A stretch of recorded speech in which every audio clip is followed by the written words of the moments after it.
First, ensure that the printer is displaying an error related to the cartridge.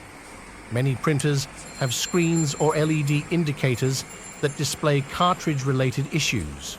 Turn off the printer and carefully remove the ink cartridge. Check for any visible damage or leaks. Reinsert it firmly into the correct slot, making sure it clicks into place. Sometimes, ink cartridges or the contacts on the printer can become dirty. Gently clean the cartridge's metal contacts with a lint-free cloth or a cotton swab and some isopropyl alcohol. Be sure to let it dry before reinstalling it.